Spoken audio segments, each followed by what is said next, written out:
right. Hello, everyone. Welcome to the 41st edition of the Paola Studiolo. And I'm truly honored to have a special guest with us today, Mr. Joe Navarro. Joe, how are you today? I'm good, thank you. Thank you for the invitation. It's nice to see some faces I actually know, including my mother-in-law, who's joining us from the UK. So thank you for having me. Joe, I think you really don't need an introduction, but I will just say you are probably one of the world's leading experts on nonverbal communication.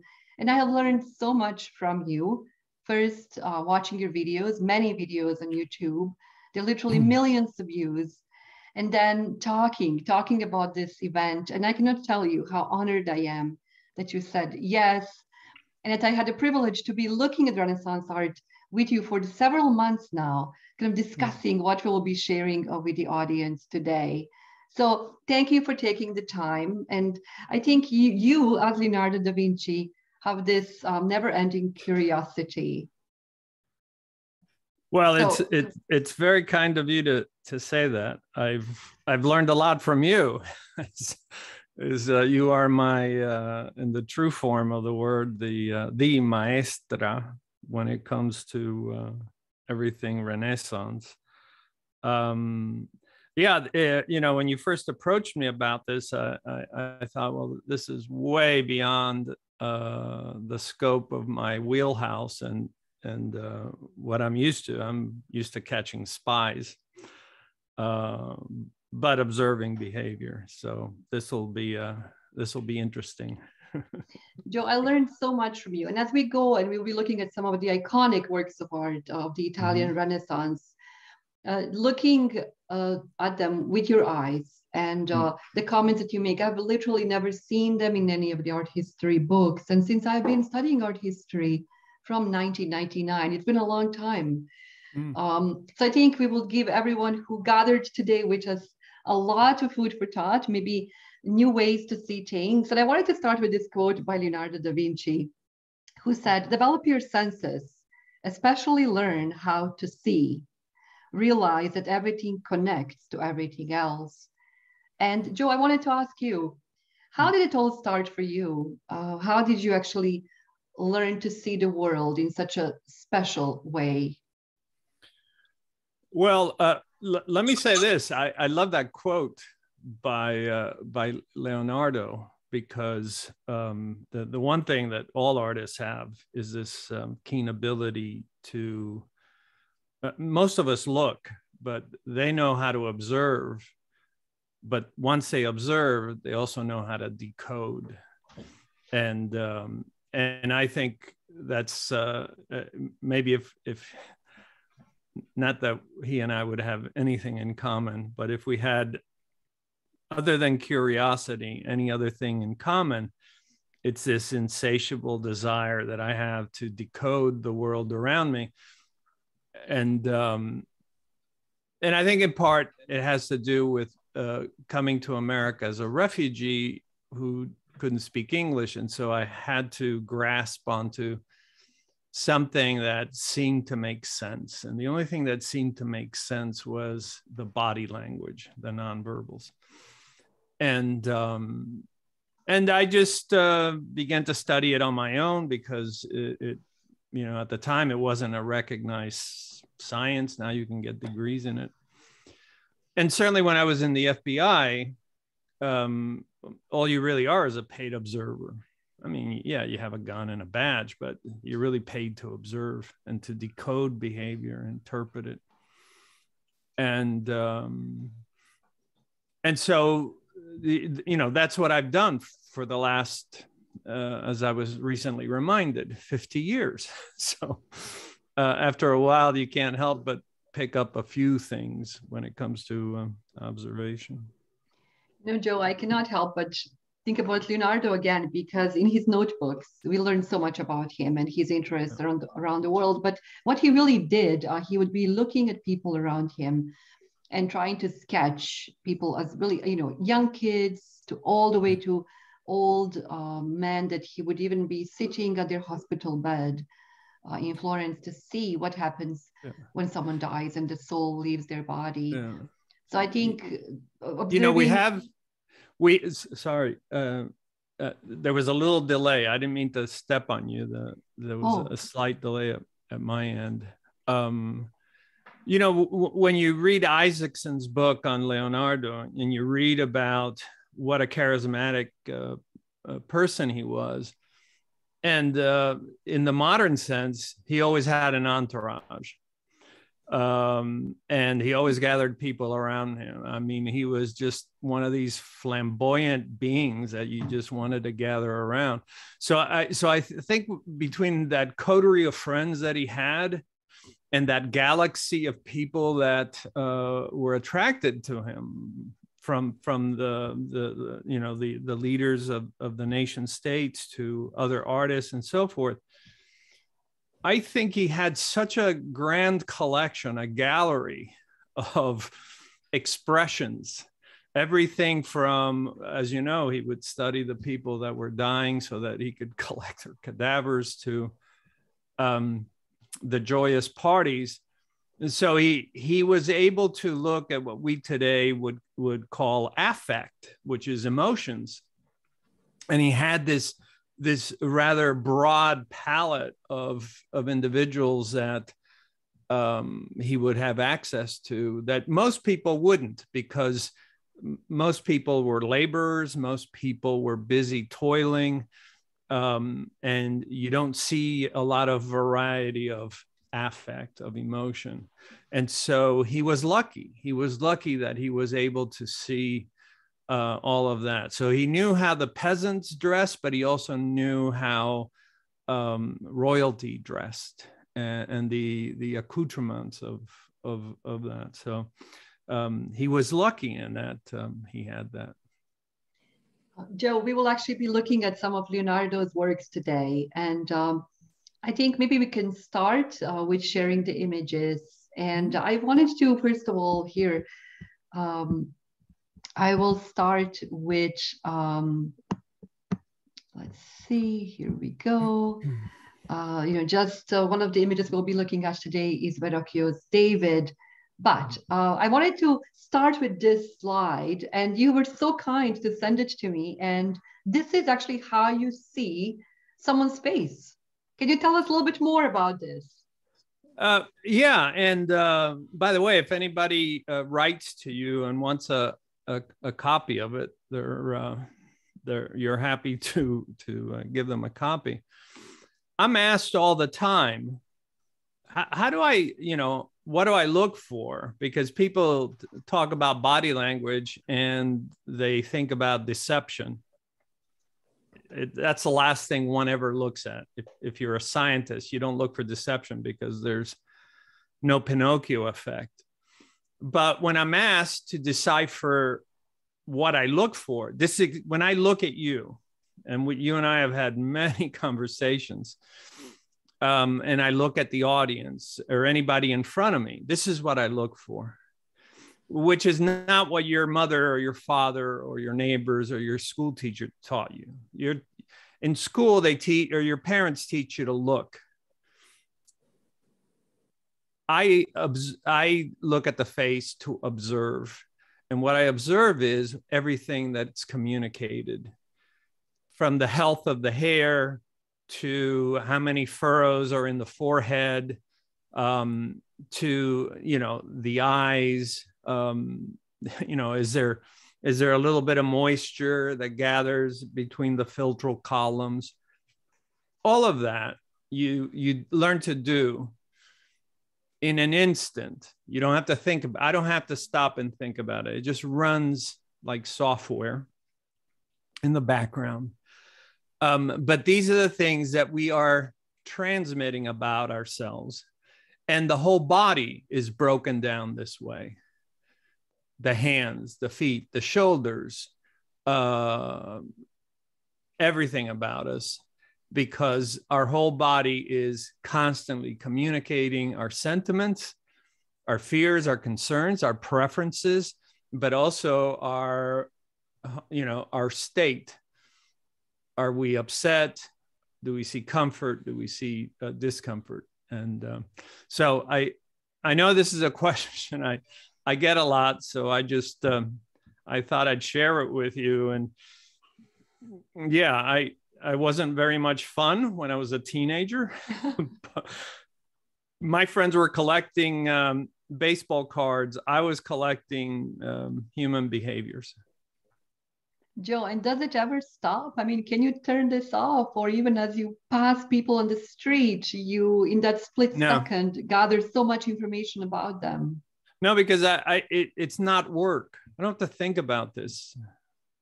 You know, I know that you will bite your lower lip as you hesitate. I don't have to think about it. It just flows. And, you know, if somebody said, well, can you break down their behavior? That doesn't become an issue. And, you know, there's nothing magical about this. You know, it's like when I look at teeth, I see teeth. When my dentist looks at teeth, he sees, oh, you're grinding your teeth. Oh, your canines came in late. Oh, you have, you know, your mother took tetracycline when you were in utero. Oh, your gums are this and that. It's part of the specialty. But you can train yourself to look at this stuff. You know, something so simple as whether we touch our chin because we're pensive or we scratch our face because we're stressed. Once you learn the subtleties, you don't really think. At least I don't. Yes, yes. You know, and I also wonder, as we go on to the images, you know, how much of this is something that is engraved in our DNA, and the rules that we see today when we look at someone, you know, did Leonardo literally have the same framework when he was looking at the people sitting in front of him? That's a very good question, a very weighty question. So most of the things that I will talk about are universal behaviors. And we know they're universal because when in 1974, I studied children who were born blind. They will do the same behaviors as those who are born seeing. Wow. And because they're born blind, and for instance, confidence, when we steeple our fingers, is a sign of confidence. The first time you see a blind child, a steeple, then you say, okay, this is millions of years old. When you see, you know, somebody get bad news and they go, oh no, right? And you see a blind child, when they hear bad news, they don't cover their ears, they cover their eyes also. And you realize, okay, this is part of our paleo circuits. This you know, this is at least as old as archaic humans 200,000 years ago, or perhaps even older as we go back to, you know, all the way back to, let's say, the Australopithecines 2.2, 2.4 million years ago. Wow. Wow. So let's look at the Renaissance. So many of the works of art we'll be looking at are in the Verrocchio Museum. But I wanted to start. Which you're going to take me through, right? Yes, I am. One day we're going to go through the Verrocchio and all the other museums in Florence. It would be such an honor. I wanted to start with this. It is pretty much an unknown Renaissance artist, Benedetto da Maiano. He was living in Florence at a time when, you know, everyone like Leonardo da Vinci was already active. But I wanted to start with just a portrait of a Florentine man. His name was Pietro Mellini, and he was truly a self-made man. At the end of his life, he was even able to buy himself a burial spot in Santa Croce Church, where Michelangelo would, and later on there will be also Galileo and other people would be buried there. But he wanted to be in the shadow of the pulpit. So he literally is kind of wrapped around the pulpit of the Santa Croce Church. So I just wanted to look at this face because I think it's quite extraordinary, the road map of his face. I mean, obviously, I had never seen this before till you showed it to me, and it is extraordinary how the artist, whether you look at the tapestry on what appears to be the clothing, which is jaw-dropping in its beauty, but when you look at this new beginning, this new birth, literally the renaissance of being able to have faces that are so expressive. So our bodies express emotions in real time, right? So if you're struggling with something, you'll compress your lips right now. Maybe you'll touch your neck and so forth. But our bodies also register things such as how much time did we spend in the sun? Our bodies register how many things did we struggle through? You look at the corner of his eyes and you can tell this is a person that for a long time labored outside because, nowadays, you can have those just from smoking and so forth, but here and squinting. But here's a person who obviously worked outside, and the furrows of the forehead, and in particular the furrows right here between the eyes. This is the glabella. It just demonstrates this isn't so much a sculpture as it is a photograph by other means. This is a living photograph. Obviously, they didn't have photography back then, but this is as close as I think we can come to a person who has had a hard life. You see the folds of the skin, how pronounced they are.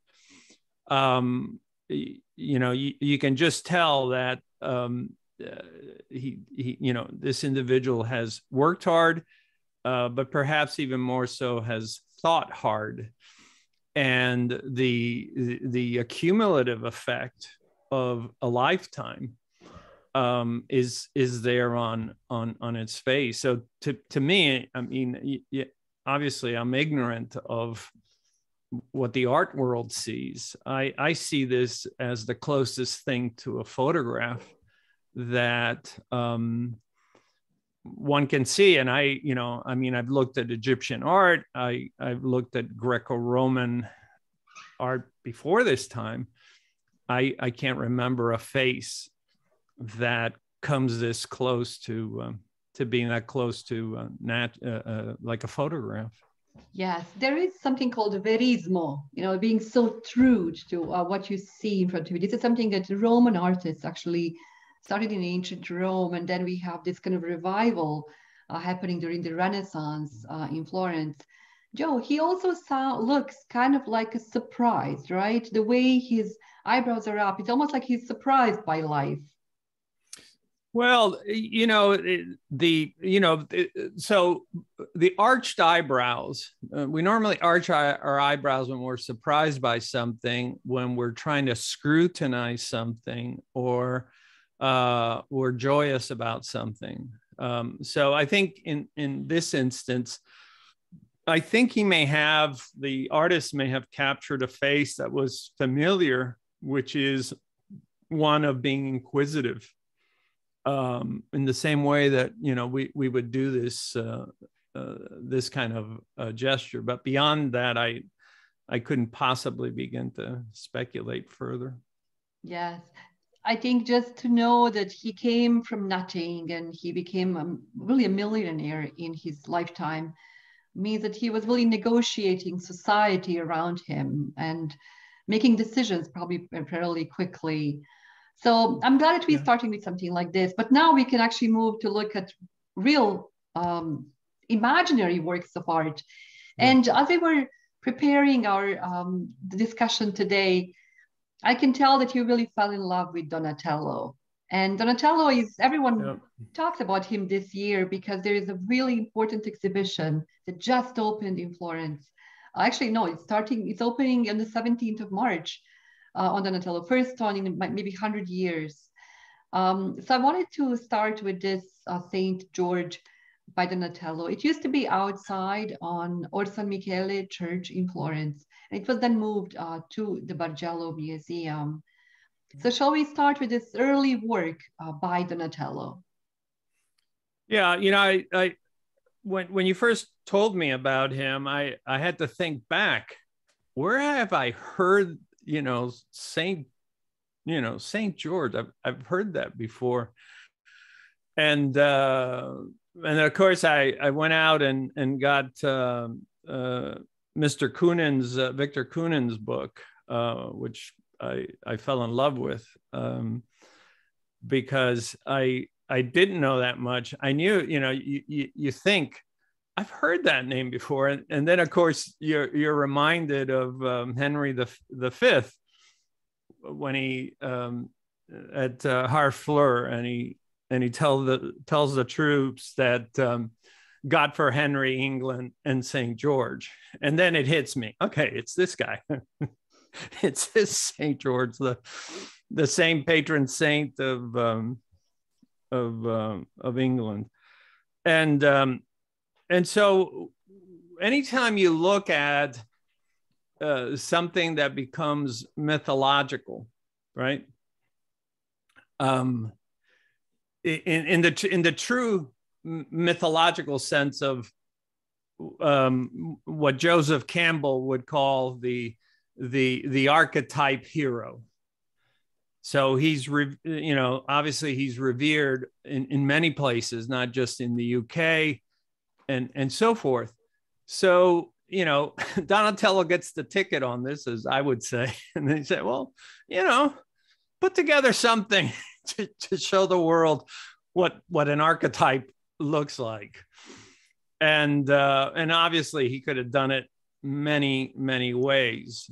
So I think it took, when I look at things, when I look at humans, I have to look at context. And so oftentimes that's part of it is, where do they come from? What is their history? Where have they lived?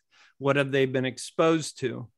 What are the cultural traits and behavioral traits from that? But this is different.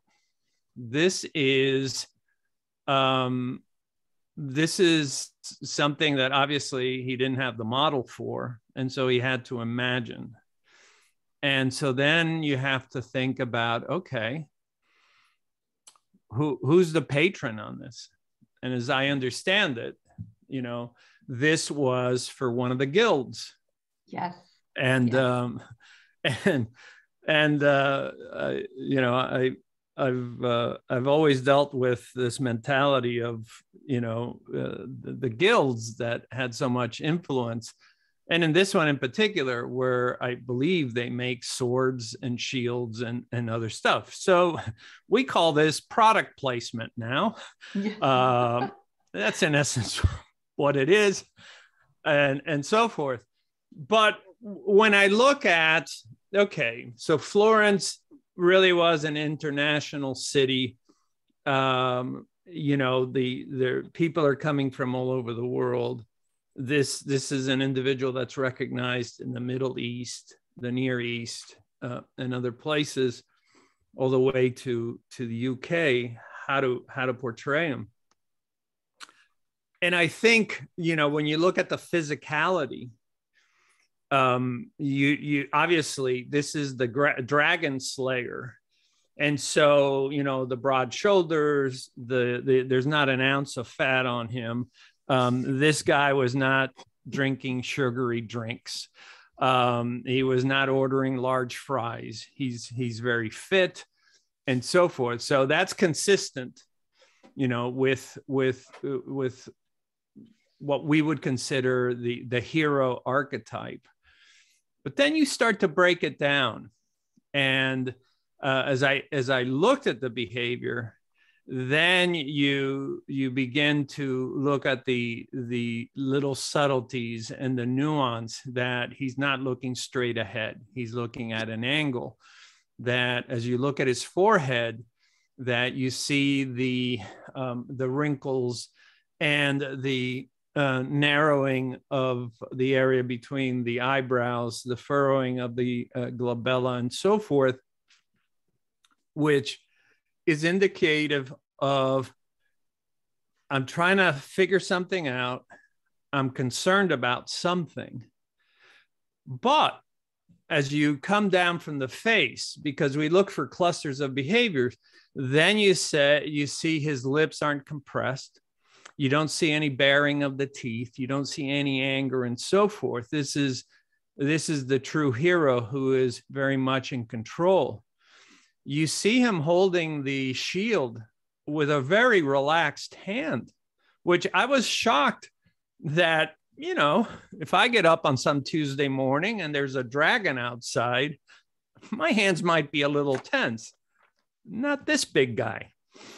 And so the message is, with this shield, which you can buy here from the guild, and with the sword or the lance that's obviously missing, but was, I think, at one hand being held there. I'm holding my correct. I'm holding my posture, but I'm not in a state of panic. I have enough state of mind to be thinking about this monster that's in front of him.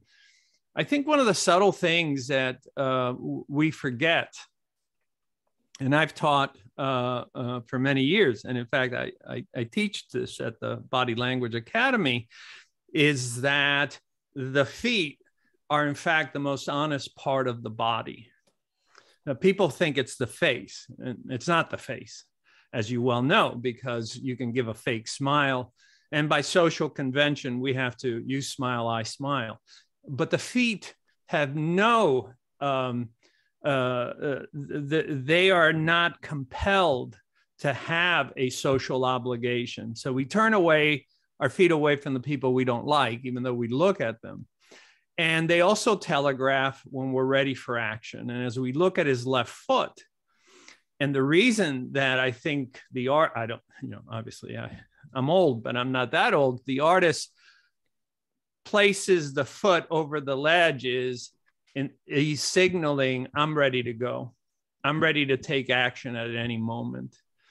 And we do that. If you're talking to somebody, even before you look at your watch, your foot will orient towards the exit that you need to exit from as a result of a need to go. So I think this was the artist's way of conveying that. The feet are very much spread apart. So this is a territorial display. With the feet, you don't have the traditional, I've read enough, and please don't anybody think that this is an area of expertise, but I know enough about the contrapposto, which Professor David Givens shared with me back in the 80s of traditional artists. That's not what we're seeing here. We're seeing a territorial display. So I think, you know, as I look at it, as a novice, as I look at it, this is the archetype that I want to see. He's not in a state of panic. He's not clutching things in nervous anxiety. He's well prepared, and he has the two things. Actually, he's displaying the three things that are going to save him. The control of self and mind, the control of the shield that will protect him, and the spear, which I don't know if it's a British tradition, because they have the Excalibur.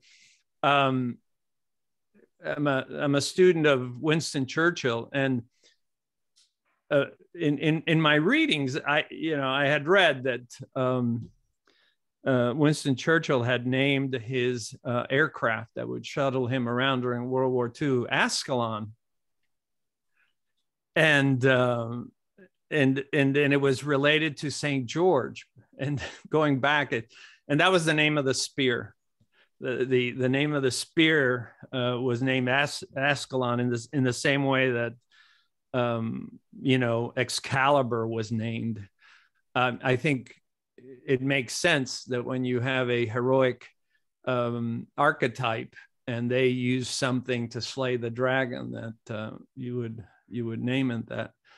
But that's what I take away from this. Incredible. And this St. George was meant to really inspire the young men of Florence to go and fight the wars that were always happening. So they would come to the statue like this and kind of be inspired to say, okay, if St. George was able to do it and he looks worried and scared looking in the distance, then I can do it too. You're exactly right. This is today's Join the Marines poster. The Marines in their beautiful outfit and so forth with that nice pose. And but it's also more than that, because this is an archetype.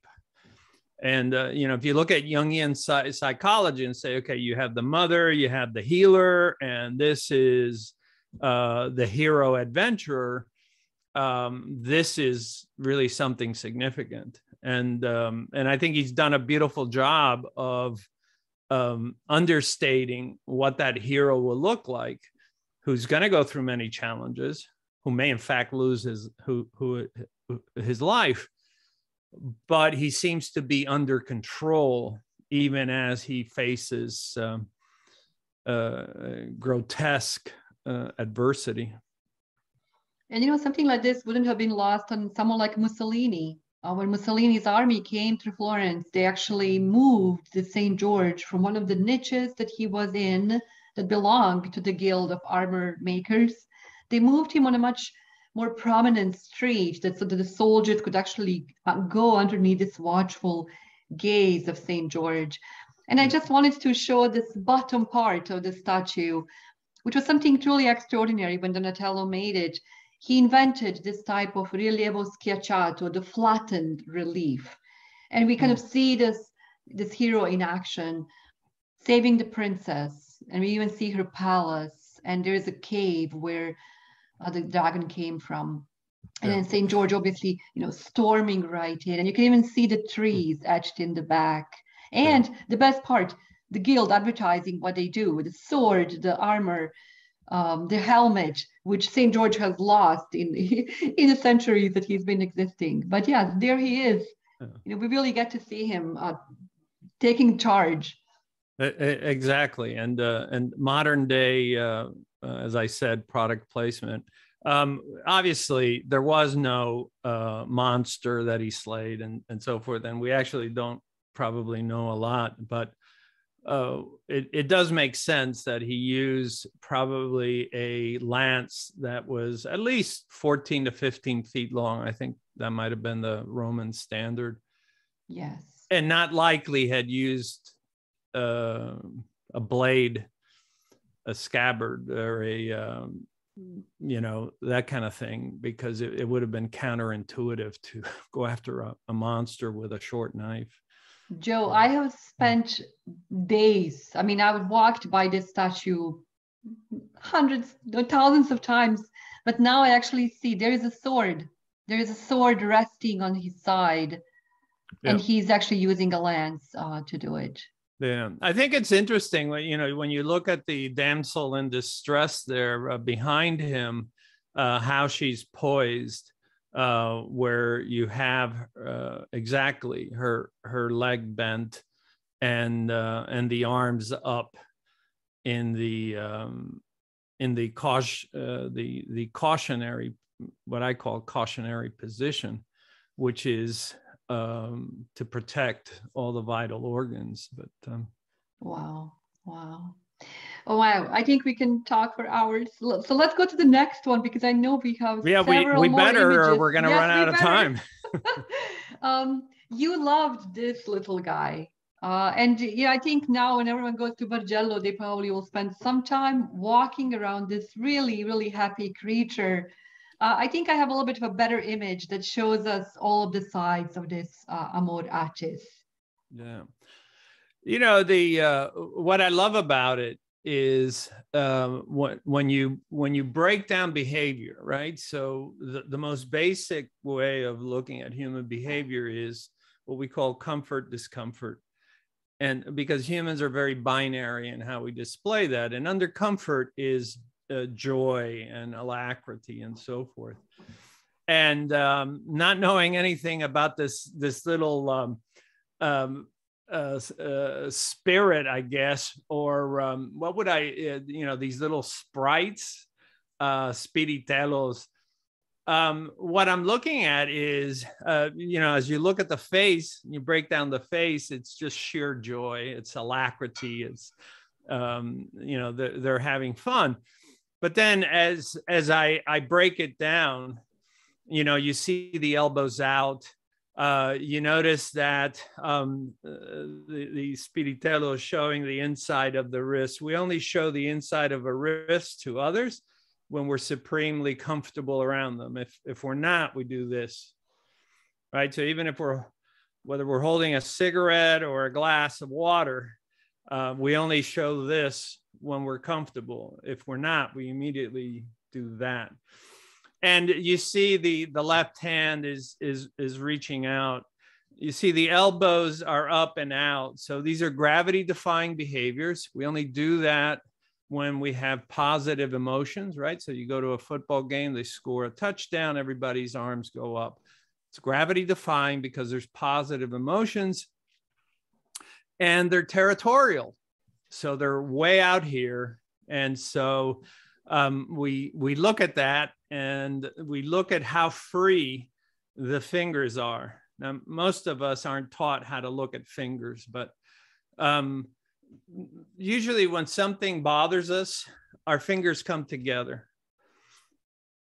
It's only when we're truly relaxed, it's only when we are truly joyous that there's this sort of independence, asynchrony of the fingers. And as I first looked at it, and you see that that hip that's out, really a pronounced hip display. And I thought about the Spanish dancer that where the way they hold the castanets. And I thought you could put castanets on him, and you wouldn't be too far afield. But then I remember years ago I was looking at from an anthropological standpoint at why do all cultures have some form of dance and music and so forth. And I was I was reminded of this dance style which I think they still use, but maybe not. It was called La Tarantela.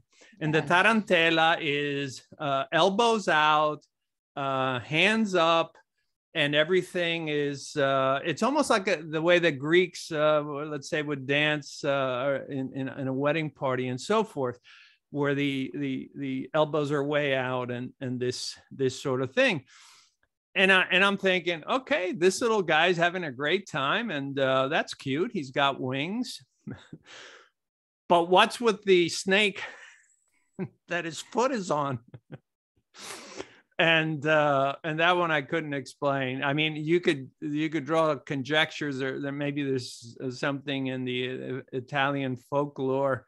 He seems to be saying, even though there may be misgivings, or even though there may be things out there that can hurt us, at the moment, I don't care. And maybe that's what the snake represents. I think it's also important that his left foot is elevated. And again, to elevate something, whether it's our foot, our arms, arching our eyebrows, we only do so when we feel positive emotions, because we're burning blood sugars. So the fact that we're burning extra energy attests to the fun we're having. Unbelievable. And the way that light flickers off his face, and I tell him, gives him all these dimples to make sure that as we're looking at him, it's almost like a little bit fuzzy. when you look at his face, because he's supposed to be really moving right in front of our eyes, even though he's made of solid bronze. If you were to move the light around, you would see the light shift from the pectoralis majors to different parts of his body. As you notice, he's giving him a little bit of a belly, so it reflects the light. You would change all of that. But I think that everything in his face is shouting fun and joy and alacrity. And yes, I really like this little guy. He reminds me of children who you put on music and for the first time you catch them dancing and they're completely uninhibited and they're having a great time. You kind of wonder what Donatello was looking at and who his models would have been for something like this. And then to, of course, let his imagination loose and gives him all these different attributes, of course, of a mythical being. Well, I think, I think this is all mythological. I think, this is all in his head. I wonder if there isn't another one very similar somewhere of this that would also convey maybe the same behavior. And I say that because humans mirror each other, and if there's a music going on, if he's dancing, if he's doing that, who's he mirroring and where are they? So anyway, I think we're once again running out of time. I think now this shows us incredible talent of Donatello, who was able to never really repeat himself. Everything he does in his career, Donatello reinvents himself. And I think this is the perfect example. He's Mary Magdalene, dated to 1455, but as early as 1438, according to Peter Koonin. And I know that you were so impressed by this work. Well, who wouldn't be? I mean, it's singularly jaw-dropping. I think anybody that came into a studio or you saw this somewhere, this is like a book that you can read 12 times and each time you get something else out of it. Mary Magdalene had two competing reputations, depending on who was writing it about it and in what period. But certainly, if you're looking at this as a manifestation of someone who just lost someone who is dear to her, that she is emotionally left vacuous. She's drained. She has seen Jesus incarcerated, betrayed, all these other things. And I think this comes probably as close to perfection of revealing that, of the psychological trauma that one goes through when you see someone that you're close to who it doesn't take days, it takes weeks for them to go through this process, and then they're crucified. I had never seen this before, and I think every time I look at it, I see more and more. If you look at, and you had to explain it to me, because at first I had a low resolution photograph and I thought those were her clothing, and it's in fact her hair.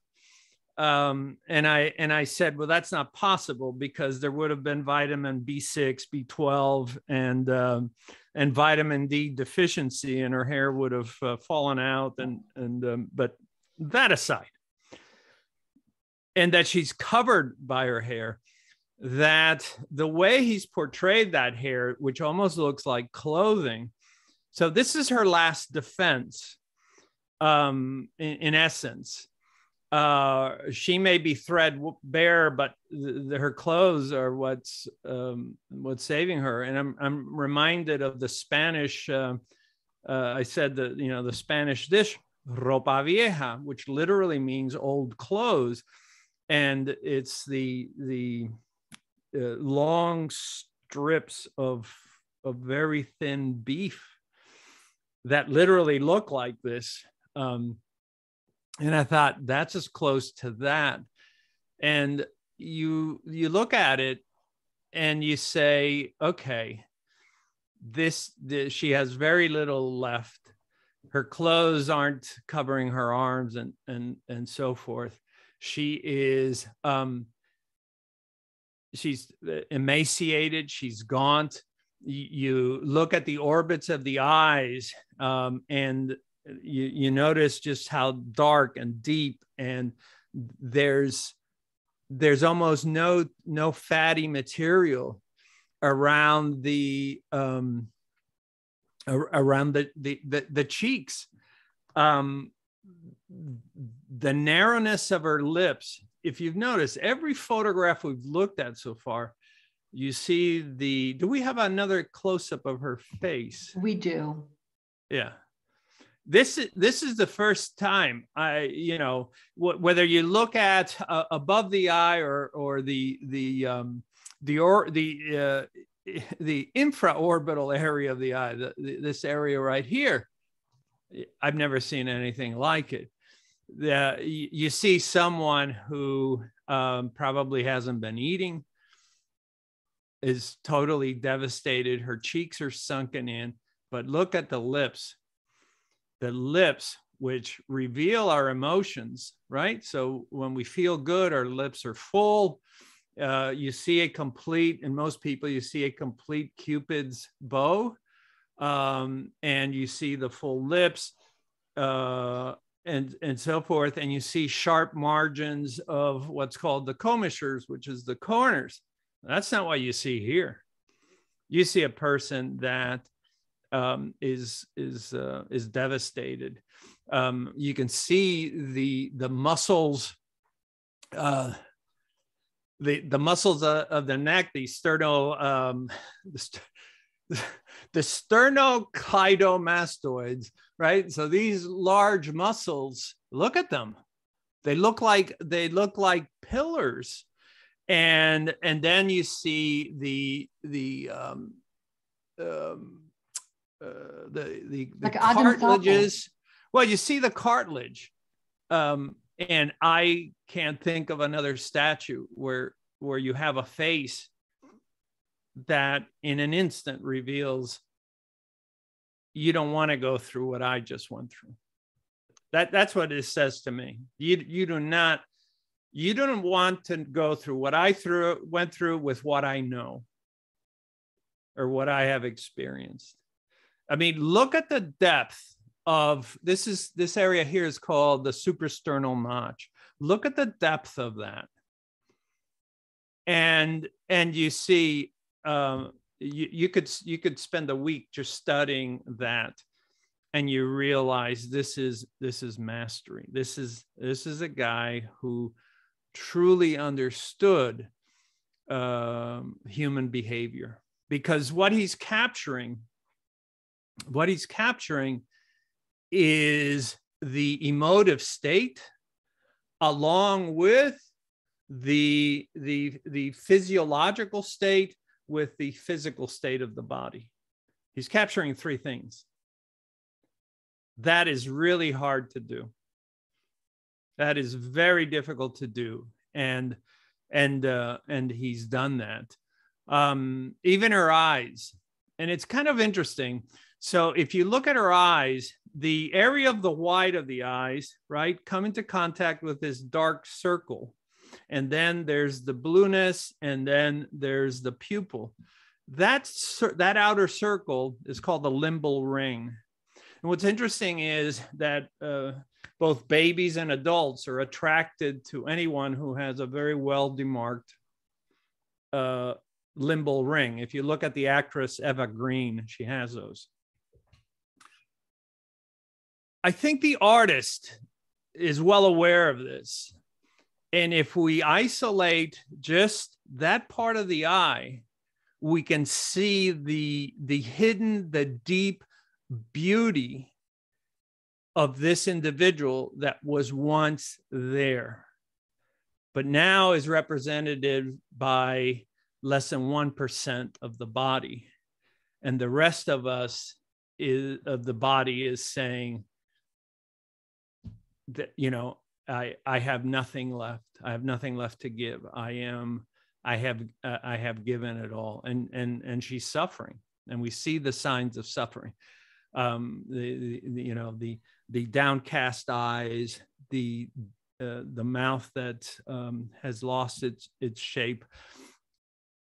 If we can go back to the previous one, the only thing, and we would say, and I've been to refugee camps, and I've seen people that who haven't eaten and come close to looking at this, and you see the skinny legs and so forth. My only critique, and it's just a very humble critique, and that is the only mistake of sorts is that her hands are out here. That takes energy. That where I've seen people literally like this, their hands are close to their body because this takes too much energy, and so they're covering themselves. But obviously, this is for religious reasons, and I think the artists, out of habit, tended to put the hands in the rogatory position. But other than that, I think this is the kind of thing that I'd love to spend at least a couple of days just analyzing. Joe, kind of you then think of Donatello, and where does he pick all this up? He might be looking at the women on the streets of Florence, malnourished, and using that as a model. But if you think about someone like Donatello, he really is one of the first truly Renaissance artists.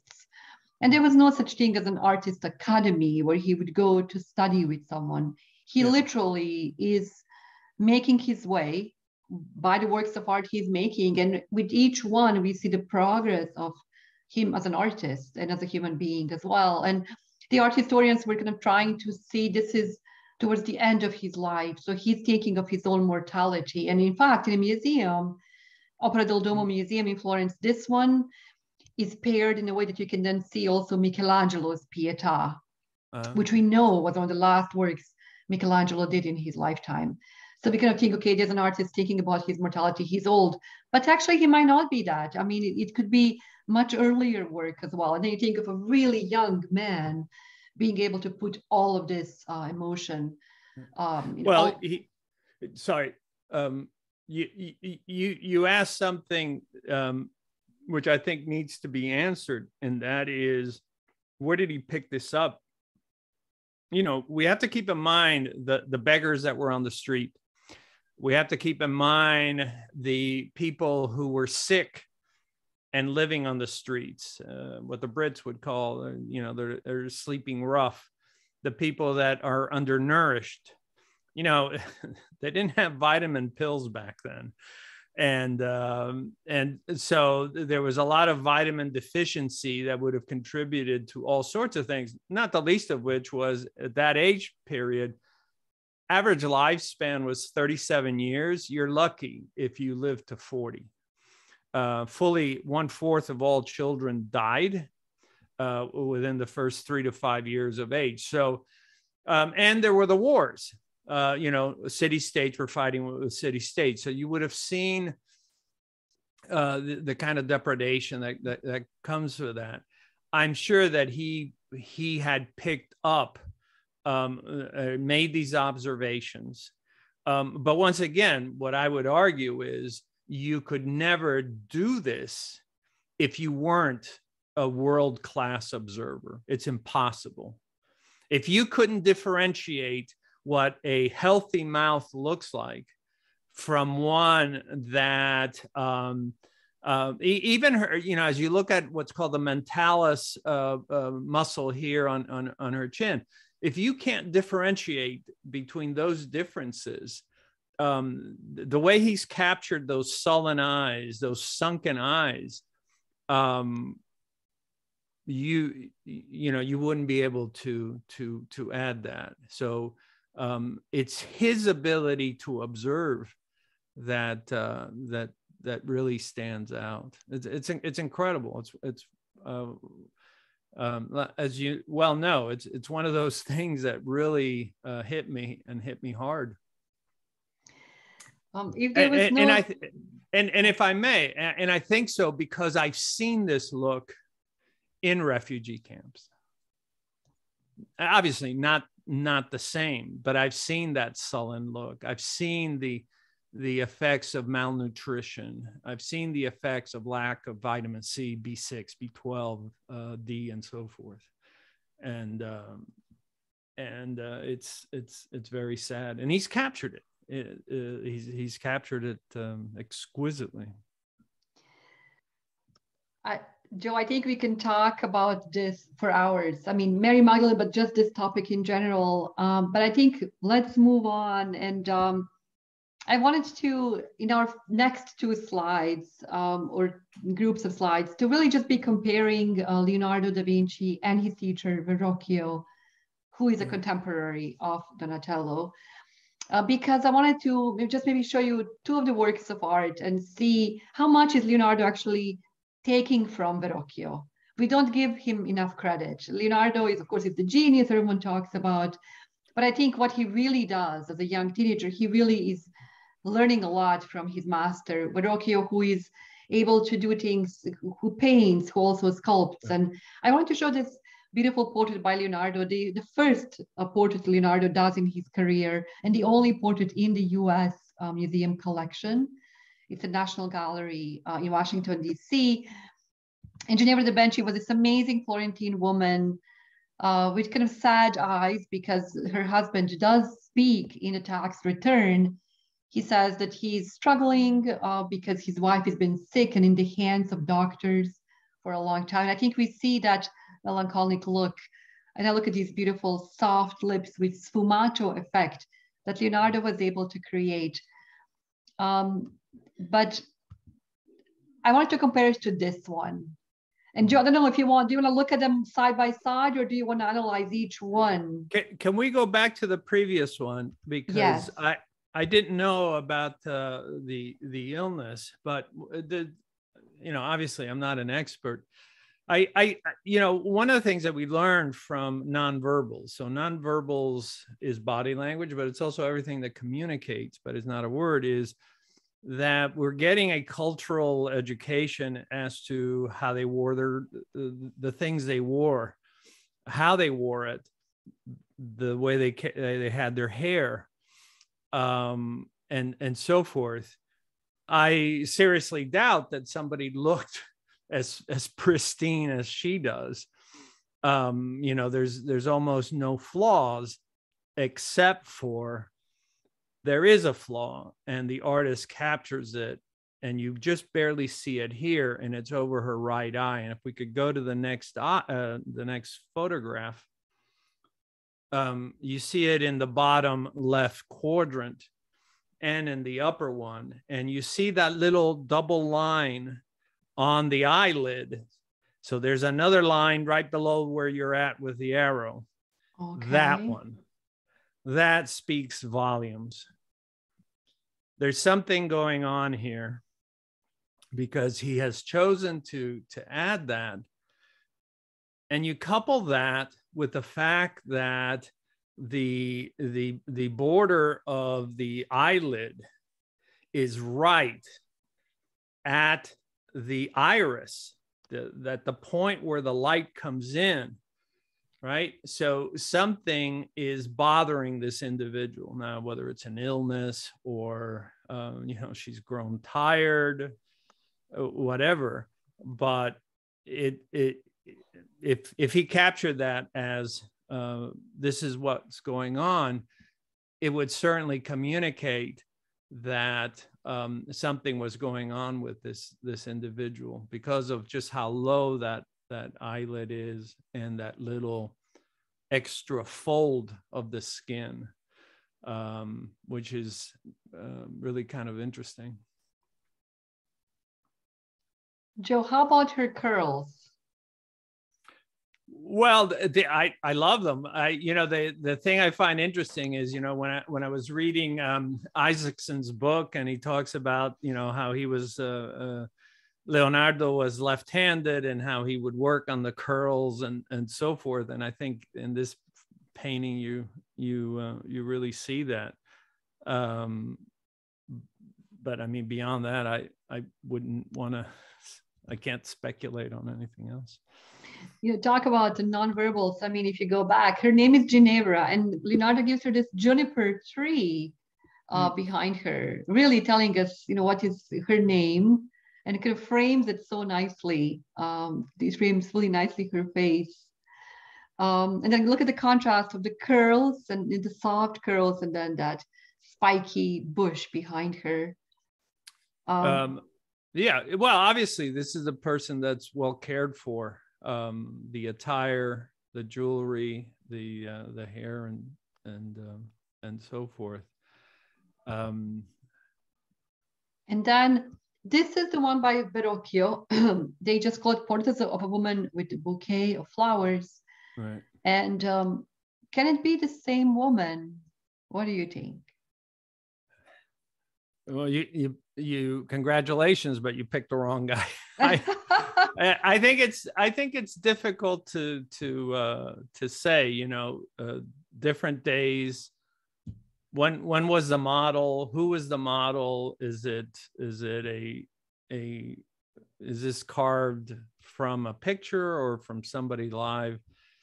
I think it's very difficult to say, even if you looked at, one of the things that I always look at is, distance of the eyes from each other and the lips, but these vary in time.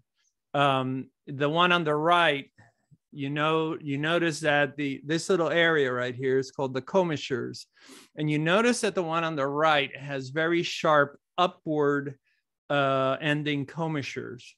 Now, some people are very dramatic; they're very sharp. I think that varies enough from the one on the left to, I think one could argue that, unless this was done in different, different age and so forth, I just, it's just speculation. Yes. Just to clarify, for those of you who don't, we know this portrait, it was probably burnt at one point in its long life. It was probably in the collection of prints of Liechtenstein. And what we see in the National Gallery now is just really a part of it. But original of Leonardo there was a much more beautiful proportion to it. So very similar to what Verrocchio did. So obviously the style of hair, the outfit, they're just the style of the time that both of the artists are capturing. But talking about the two, there is Verrocchio's David, also in the collection of Bargello. Right. I think I have a close-up. Look at that body language. I mean, look at that proud stance. Yeah, it's a youthful stance. It's very proud. You see the left arm out. We call that arms akimbo, and so forth. And he's standing over the leg. But I think you have a close up of his face somewhere. I don't know. He kind of looks like a young Barry Manilow. For those of you who like him, but you certainly you certainly see that. Hey everyone, I just conquered this beast, and look at my my very controlled face. Especially, I'm sort of mesmerized by the detail of the chin and the mouth. You see the mentalis muscle here is quite high enough to where it's reflecting light. So I find that interesting. But then you see the shape of the mouth, and you notice the proportion of upper lip to lower lip is significantly different. And but obviously this is artistry. It's not even. I'm not sure that I would look at this and say, "Oh yeah, I want to sign up if I can look like you." It's not the archetype, I think, that we see with David, and the sheer beauty and masculinity of David. And it's like, yeah, if I go to the gym, I want to look like him. And so, but that's my novice observation of this. A few weeks ago in studio, my guest was Ross King, and actually it was Ross King who gave me this idea to talk about this work in terms that he believes that this could have been a portrait of young Leonardo da Vinci, who is studying with Verrocchio. So Verrocchio gets to see him all the time. So here are the two dates. He was usually dated to late 1470s, but now there's this date of early, 10 years earlier. So if Leonardo was born in 1452, he would have been maybe 14 years old, and definitely in Verrocchio's studio. So with Ross King, another idea that came out is, if Verrocchio is looking at Leonardo as his model, here is Verrocchio's other public project, which was that same building, or San Michele, where St. George is, by Donatello. And there's the Doubting Thomas. So this is a really interesting niche because it holds two statues. They're literally two different statues placed in the same niche. And we see this really interesting way that St. Thomas is examining the Christ, the stigmata, the side wound, but also his one leg is literally kind of hovering over the people passing by underneath. So could the face of this St. Thomas actually be Leonardo, who is just now a little bit grown up and a little bit older? Here they are with their years up above as well. Yeah, I mean, it certainly could. Obviously, he's filled out. He's had that testosterone surge that kicks in at around between 17 and 25, and so the musculature changes. But I think the chins have a lot in common, and the lips, the difference in the way the lips are, with the top one being slightly thinner, the bottom one slightly bigger, and the similarity of noses. But could you go back one, because I just saw something that I think it's different. I think most people look at Doubting Thomas and they say, oh yeah, he's checking his wound out. That's not even as important as, look where his right foot is. His right foot is literally stepping away. And this is consistent with what we do with when we're not sure of something. Within the brain, we have this very exquisite area called the limbic system. And the limbic system, with all its components, it doesn't really think about the world. It reacts to the world. So when it has doubts, when there's incredulity, when there's hesitation, it will leave one foot behind so that we can always escape. And I think the artist captured that beautifully, where it's like, yeah, I'll come here and check it out, but just in case, this foot is going to keep me in this direction, which, by the way, is the same way that we approach a cliff. We don't run to a cliff. We come close to the cliff, but we keep one foot way away so that we can escape. As to the faces, I don't know. But to me, the feet are even more important. Interesting. I would say one thing I want to just note is that most of the Renaissance works of art, we now see them monochromatic, but all of them in the past had a lot of color. At least the hair would have been beautiful 22 karat gold, and we see really nice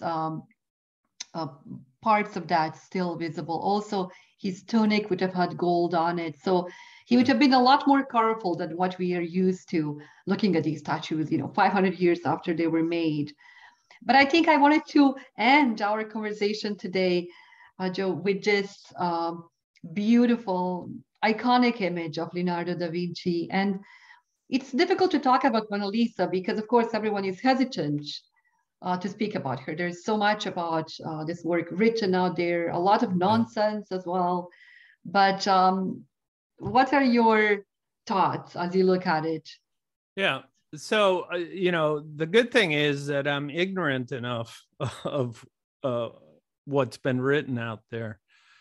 The way I look at it, I mean, if you were coming to me and saying, okay, decode what you see here, I would tell you, get rid of every question you've ever asked. And I've had people, I've had artists, I've had other people, historians approach me over the years, and they have asked, hey, Joe, do you think she's pregnant? Or, hey, Joe, do you think she's suspicious? Or, hey, Joe, this, or hey, Joe, that. And I was nice, but what I wanted to say is you're all asking the wrong question. That's not how we analyze humans. Your brain evolved to, number one, assess for threats. She's not a threat. Number two, because of our primate past, the second thing we assess for is hierarchy. Okay, this is not a point of contention here. What is the third thing that humans assess for? Comfort and discomfort. And if you do it that way, once you've answered that, then you can ask questions about, is she somebody's girlfriend or whatever. So as we look at her, we would have to say she has all the displays of psychological comfort. How do we know that? Well, we notice, for instance, that her face, we certainly wouldn't expect anybody to pose with a big grin smile like we do and, go like this. She wouldn't be pursing her lips like we do on TikTok, where you see now men and women going like that. What would we see? This is how psychological comfort looks like. The lips are full, but her mouth is closed. That is consistent. It's like when we look at pictures that were taken in the 1880s. I don't know if you've noticed, but nobody smiled in those pictures. That's how they looked content. This is a woman that is content. She's at peace. And people say, well, Joe, how can you say that? Look at her hands. You notice that the fingers are spread apart. Our species, when we are comfortable, when we are relaxed, when we are in a pleasant environment, our fingers spread out. When we're not, our fingers come together. And if it's really bad, we tuck our thumbs inside our hands, right? So dogs tuck their ear in, humans bring their hands together, and then the thumbs. What we see here between the facial display and the fingers is psychological comfort. But there's more. As we look at her face and you say, but she's looking askance. No, she's not, in the technical sense that she is looking at you at an angle because the person who is painting her posed her this way and she's looking at him. She would look weird if she was looking straight ahead. But we know there's psychological comfort because she's leaning left. She's leaning into the person who is painting her. She's leaning with her eyes into the person that is doing the drawing. If she were truly uncomfortable or looking askance, we would see a right lean, so that then it would look like this. And what we're seeing is she's not only looking at the person painting her, but leaning towards him. So now we have 5 things that are telling us comfort, comfort, comfort. And so to the big question, and really the only question that matters to me is, do we have someone who is very comfortable in this environment and with this artist? And the answer is yes. And that's the sum total of it. As to who she is, I think now since 2005, we think we know who she is. Any other thing about her? To me, it's irrelevant. We have a human being who, at this young age, is being drawn, painted, and this is what I would expect, and that's about it. So I don't know if that contributes to the literature, but I think all the other speculations have missed the point. And the big point is that you really have a very comfortable individual, and she probably enjoyed the process. And I think we also get to see Leonardo and just how much he learned, the difference between the 2 portraits we saw, the Ginevra de Benci at the National Gallery and Mona Lisa, is about 40 years. So we see Leonardo, how much he grew as an individual, how much he learned in the meantime, to have these 2 such enigmatic portraits, really. I do have just some of the details, again, that sfumato that Leonardo perfects so well. And I wanted to show the detail of her eye, because you just see how discolored the painting is. The white of her eye, of course, would have been whiter than the skin around it.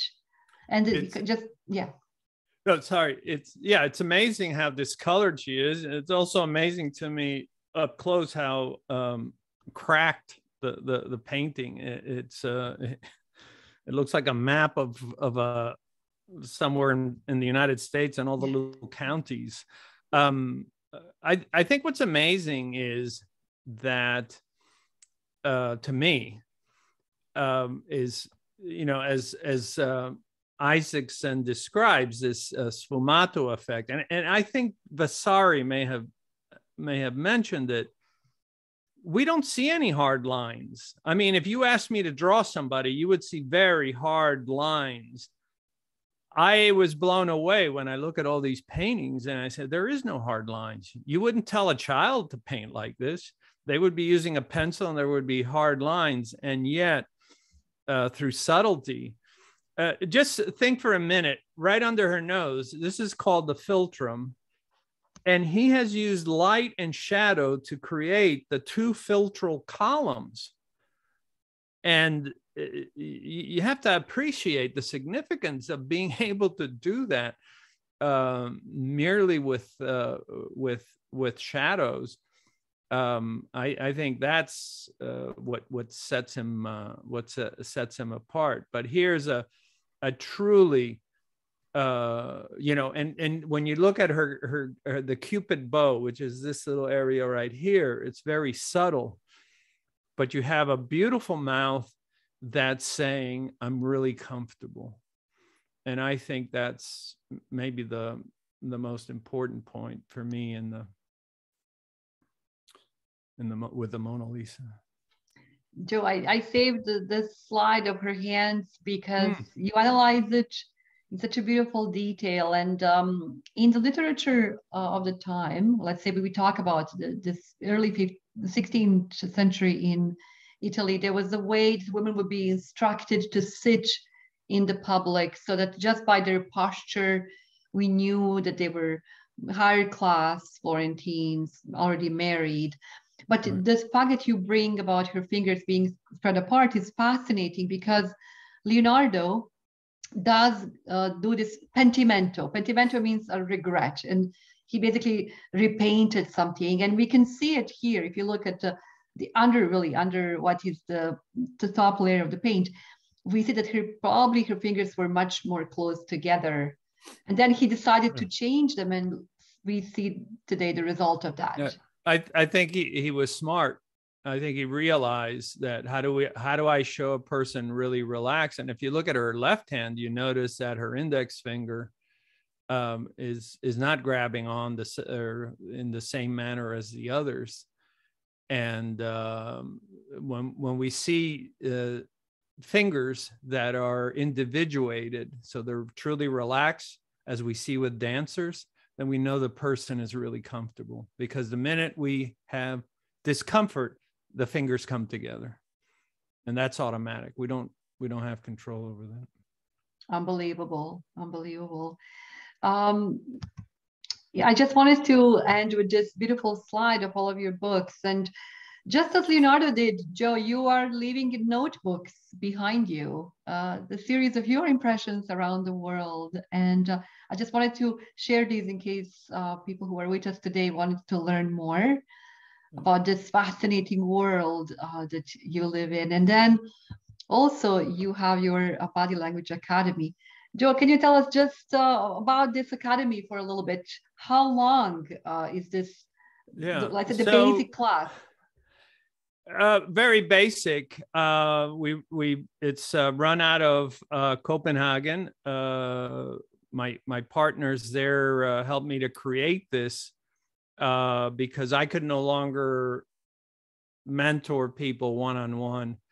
On average, I think it takes about anywhere from 6 to 8 months to complete the program. It's very intense.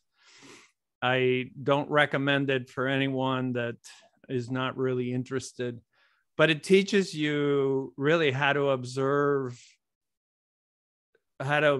people, and how to observe them from the head up, or from the feet up, where we take the whole body into consideration. We take everything into consideration, and we say, what are they transmitting? In essence, what an artist would look for, and say, how do I position the feet? How do I position the hands? Why would I do it this way? And it's, I mean, this was the only way that I could sort of leave for everybody a way to study this that wasn't beyond a 3-hour course or a 5-hour course. It takes, like I said, 6 to 9 months to complete, but I think it's worthwhile. Joe, do you think the kids in elementary schools could benefit from something like this, a training when they're very, very young, to understand the world around them better? But not from this course, because I think this you really have to be prepared for this. But I think children should learn body language at a very young age, because it's the primary means by which we communicate. It teaches you empathy. It teaches you what to observe. It teaches you to communicate more effectively, more dynamically, right? So what gestures are more powerful than other gestures? How to convey interest. Something so simple as you're on a virtual call and you have a neutral face, as my partner, Abby Marogno in the UK, she does research. That's the worst thing you can do, because the brain, again, is very binary. And if it sees something neutral, it puts it into the negative category. In the brain, there is no neutral category. You're either comfortable or uncomfortable. You are either content or not content. And so because of the binary nature of, and we had to evolve this way, because a baby can only communicate in a binary format, zeros and ones. I'm either crying or I'm not. And so, but I think children should learn, and especially now as they embrace technology, yes, we're finding a whole generation that really doesn't know how to observe others. doesn't know how to communicate with others, prefers to text, and doesn't they can't even begin to be empathetic because they don't even know what it looks like. So I think the study of it is crucial. If you're going to be an artist, I can't imagine not wanting to study. I guess in the same way that Da Vinci said, if I'm going to draw humans, then I better see what the muscles look like underneath the skin, and he put it to good use. I mean, his stuff is as good as any. His cadaver drawings are as good as any medical book that's out there. Yes. Gray's Anatomy, and any of those books. It's just exquisite. Yes, they were published during his lifetime. We would kind of know Leonardo today as the father of modern anatomy. But Joe, I think you have given us so much food for thought. Thank you so much for spending this time with us. I know we have really run out of our time, but would it be okay with you if we just look at the questions? I think people were popping questions in as we were talking. Can I maybe share a few of them with you? Yeah, if you could read them, because I can. The font is so small. I really. Yes. Let's see. I will maybe just go very quickly through them. And by the way, this is water. This is this is not vino. Oh, this is a good question. Elizabeth is asking, if you were at a dinner with a married couple, could you see the relationship there without knowing them? Yes. Yeah, you would see. You see a lot of things. Proximity. You would see, whether they lean towards each other or not. You would, after a while, usually after about 7, 8, 9 years, you would see symmetry in some of the facial behaviors. That's not difficult at all. You'd also see the problems. You'd see the husband say something and the wife immediately begin to touch her neck. Issues. We only touch the neck when something's bother us. And if you're interested, we have 3 behaviors, right? If you ever notice when somebody sees something shocking, you cover your mouth. And that's because of large felines. So we learn to freeze. We learn to cover our mouths and nose so that the large felines can't hear us, and we limit the spread of particles. And then we cover the suprasternal notch because we've seen predation on the part of felines, which is always towards the neck. So we have these behaviors. So yeah, if this husband says something and the wife goes like this, in the FBI, we call that a clue. Anyway. Yeah. Joe, are you ever tempted to maybe come to someone in a restaurant and say, like, you should divorce your husband? You should have done it years ago. Well, I would never say something like that, but you can certainly see where someone says, oh, we should go do this, or we should go do that. And you can see the other person showing displays of discomfort. I mean, you certainly can't ignore that. Yes. Yeah. One of the questions here, Elizabeth Heron is a dear friend and actually a sister of Jennifer Cook, who was my professor at Syracuse University, and just fresh out of grad school. Yeah. Jennifer Cook told me, would you want to be my TA? You will be my teaching assistant, meaning you will take all the students on the field trips around Florence to visit different museums. And, I studied everything. I read all the books and everything, but I didn't yet study how to teach specific works of art. And I remember sitting with Jennifer, and she showed me Donatello's St. George. And then she showed me his Attis, both of the works that we analyzed today. And I didn't know much about it. And she said, okay, just take a pen and piece of paper and let's sit here with me for a while. So anyway, her sister is with us today. And she said, I would be hard pressed not to view these pieces of art now without seeing them through the keen observations of Joe. So this is the thing. Once you learn how to see, no one can take it away from you. I think it's something that is unbelievable gift. That's a very nice comment. You'll certainly go back and you say, wow, I've never thought about the feet being more accurate than the face, because that's not what we're taught, but that is in fact the truth. And you go back and you say, how many statues have I seen where maybe the feet were oriented in one direction or another, or why were they over the edge? It's the best way to show I'm ready to act, I'm ready to move without being in, let's say, what's called the sprinter's position, or the and so forth. And it also, we're so habituated to look for the face for emotions, when in fact emotions display quite accurately all over our body. I mean, everything from you hear something that, or see something that is upsetting, and you feel your stomach gets upset, and you forget that the 10th cranial nerve goes straight down, innervates the throat, innervates the heart, and innervates the stomach, where we have neurons.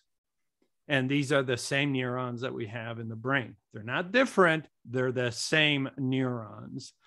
And, you know, our 6th grade teacher forgot to teach us that. And so, you know, when we have the heartache at the loss of somebody, you know, it's because the vagus nerve innervates the heart. And that's why we feel that tightness. And we do that hard swallow, something painful, all because of the 10th cranial nerve, otherwise known as the vagus nerve. So I don't know how we got off on that, but if you learn to look for those things, and you certainly will see maybe art in a different way.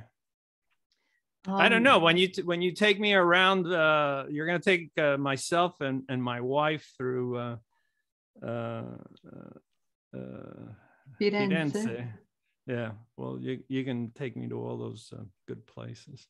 I feel it will be just, we will need days to go to the museums, because of course there is so much. One of the questions here, you're referencing Mona Lisa, you said you assess hierarchy, comfort.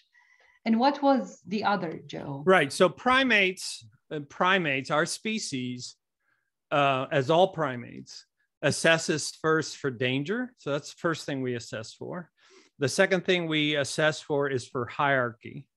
And the third thing we assess for is comfort and discomfort. Now, obviously, if the baby is born, we don't assess for hierarchy and threat first. What we assess for is comfort and discomfort first. But at a certain age, we begin to, the primal instinct kicks in, and we're always assessing for threats, and we're always assessing for hierarchy. And that's why if we walk into a room and there's a long table there, inevitably we will sit in the order in which we see ourselves. The leader will sit in the front, everybody else follows without having to have a memo. Apes do the same thing. Wow. And so the artists of the Renaissance simply were able to just pick up on all of this and include this in their works, like Leonardo changing the position of her fingers so that she would look even more relaxed. Well, he had to share. He would know what tension looked like. I mean, he must have seen it. Every time he went to yet another person and said, yeah, I'm a little late. I haven't finished the drawing and you paid me. And he would have seen the tension on their faces. It's like, well, when are you going to get done? Yes. sometime in the future. So he would have seen the apprehension, the tension, he would have seen all these displays. I mean, look, anybody that could decipher the water eddies on the edge of a river and look at whether or not the wings of a bird warp to create lift would certainly have picked up on the fact that we humans, when we're comfortable, spread our fingers. Just think about how we touch people that we like. We touch them with a palm, you know, hey, how you doing? And then you meet somebody that doesn't particularly like you and they touch you like this. Your limbic system does not permit you to do these things. Yes, as Richard and Rose reaches around to pat her, he's doing it with the full palm. So. They have been married for more than 50 years. So you can probably tell that their relationship is amazing, right? Oh, you haven't noticed. I have. Have you noticed that they have the same breathing rate? They're both exhaling at the same time. So they can sit together and they don't have to talk. The fact that they're in synchrony, they're in harmony, because synchrony is harmony. And so the fact that they're exhaling and nodding at the same time, so now you have two behaviors, you can just tell that how well they get along. To spend so much of your Saturday with us. Thank you so much. It was truly an honor for me. I learned so much in every conversation we had about the world that we live in. And I want to share with you Victor Koonen's comment, of course, who wrote the book on Michelangelo's David, but also Donatello. And he said, this is the best lesson in art history I've heard in years.